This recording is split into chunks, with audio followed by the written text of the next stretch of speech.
Ayan na. May bagong bulaklak naman siya.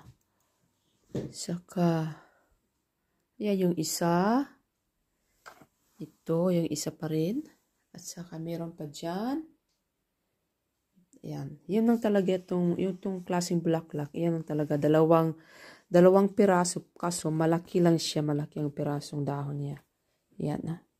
Ayan, yung kamay ko. Ayan. Pero itong isa, hindi yata. Wala yatang wala pa. Ito din, wala din. Oh. Wala din siyang bulaklak. Pero ito, kasi nakaano siya sa, ang laki niya. Ayan. Kasi sintro siya sa sa sunlight. Pag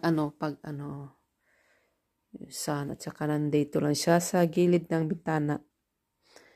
Ayan siya. Kaya,